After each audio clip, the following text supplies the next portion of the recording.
degmada Garadaga ee galbeedka gobolka Sanaag waxaa galabnimadii maanta si diiran loogu soo dhaweeyay wafdi ballaaran oo uu hogaaminayo musharaxa madaxweyne ee xisbiga wadaniga Dr. Cabdiraxmaan Maxamed Cabdullaahi Ciro iyo gudoomiyaha xisbiga wadaniga Xirsi Cali Xaaji Xasan oo ay weheliyaan saraakiil sarsare oo ka tirsan xisbigaasi. dadweyne wata gaadiido tiro badan ayaa wafdiga musharaxa iyo gudoomiyaha kaga hortagay deegaano durugsan oo garada ka tirsan sidoo kalena soo dhaweyn miisaan culus ku qaabilay. soo dhaweyn kadib madal kooban oo musharaxa iyo wafdigiisa loogu sameeyay garoonka rooga ee Garadaga Modern Stadium ayay ugu horeyn ka hadleen gudoomiyaha xisbiga wadaniga ee gobolka Sanaag iyo mas'uuliyiin kala duwan oo ku hadlayay afka deegaanka Garadaga ka Sanaag iyo heer qaranba. إلهي ما هذا سبحانه وتعالى وحنا دقمة قرادة كسور ويننا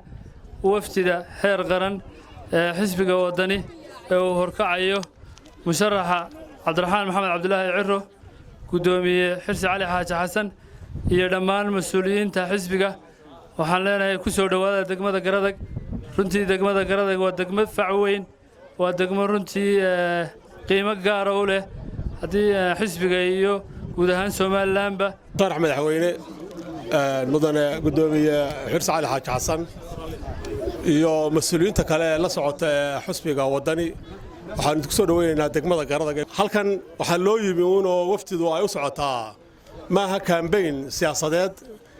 waxa u socotaa oo kaliya in laga hadlo diiwaan gelinta sida dadka lagu dhiirigeliyo oo loogu booriyo reer Garadaga iyo dhammaan dadweynaha xaqan jooga sida quruxda badan noo soo dhaweeyay runtii aad iyo aad baad u mahadsantihiin maanta oo dhan baad diyaar garoobayseen cadaalada taagneydeen iyo dhammaan gudida wadaniga gobolkan ee hawsha ka soo shaqeysay waxay runtii arintan tahay in soo dhaweyn musharaxa madaxweynaha Cabdiraxmaan Maxamed Cabdullaahi iyo gudoomiyaha xisbiga Xirsi Xaaji Cali aan soo dhaweynaynaa gobolkoodii iyo deegaankoodii iyo degmada Garadaga baan ku soo dhaweynaynaa waxaan mahad celinayaa Allaha weyne waaxidka ee shacabka heer Garadaga iyo madaxweynaha maalmaha kooban kula siiyay waxaan mahad celinayaa shacabka dhalinyarta u badan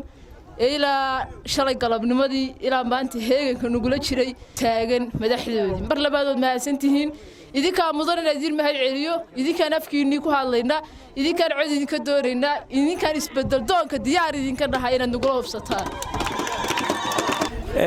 salaanka dib runtii waa goor gaabanna hadalkeed gaaban cadceedaa sii dhacaysa waftiguna way daalayhiin oo muddo dheer bay soo socon safar badan bay soo galeen waqtigu dee way nagu gabaabsi waan soo koobayaa markaa runtii waxaan halkan reer Garadaga kaga bogaadinayaa sida quruxda badan ay noo soo dhaweeyeen iyo sida ay ugu heelan yihiin isbedel kadib waxa weeyaan wali doorasho lama gaadhin waxa maanta la taagan yahay xilligii loo qalab qaadanayay doorashada ee loo diyaarsanayay wixii doorashada lagu gali lahaa oo ah kaarkii cod bixinta waxaanu markaa idinku bogaadinaynaa marka hore inaad kaarka qaadataan taladu maalin bay gacantiina ku soo noqotaa 23 tuulo iyo 10 goobood oo doorashada la dhigaaba Garadaga hoos yimaada ma jirto marka laga reebo 3 tuulo mooyaane meel baahiyaha aasaasiga ay ka jiraan tababtaasi waxay sababsanaysaa oo loo aanaynayaa waa maamul xumada iyo qorshe xumada xukuumadda kulmiye ee maanta jirta. gabagabadii musharaxa xisbiga wadaniga Dr. Cabdiraxmaan Maxamed Cabdullaahi Ciro iyo gudoomiyaha xisbiga wadaniga Xirsi Cali Xaaji Xasan oo iyana gunaanadkii madasha soo afmeeray ayaa ugu horeyn bulshada reer Garadaga uga mahad celiyay soo dhaweynta ay ku qaabileen sidoo kalena dadweynaha Garadaga ugu baaqay inay isdiiwaan galiyaan iyagoo dhanka kalena muhiimadda safarkooda hoga tusaaleeyay. aad baa mahadsantihiin waxaan u soconay oo socodkeegu ahaa diiwaan gelinta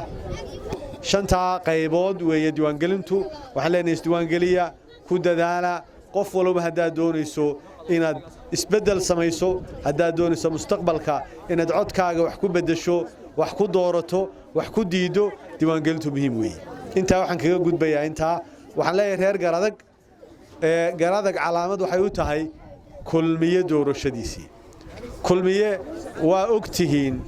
oo wuxuu yidhi fartiina eedaysaan soo saayidin ma odhan maalinta aad doorateen waxaanu leenahay wadani fartiina eedi maysaan ee fartiina ayaa insha Allah tacaala mahadin doontaan hadaa wadani doorataan biidnillaahi tacaala degmada Garadag iyo shacbigeeda waan salaamayaa waana idin mahadnaqaynaa goor qarba baanu doonimo fiida laakiin sida mugale miisaan kale noogu soo baxdeen waa idinka mahadnaqaynaa maanta olole umaanaan socon dhowr iyo 10 cisho ugu dambeeyay waanu soconnay waxaanu ka qayb qaadanaynay wacyigelinta diiwaangelinta codbixiyayaasha marka shacbiga degmada Garadag waxaanu ugu baaqaynaa kana codsanaynaa inay isdiiwaangeliyaan si muwaadiniintu ay helaan xaqooda inay wax doortaan iyo in la doorto labadaba waa idin mahadnaqaynaa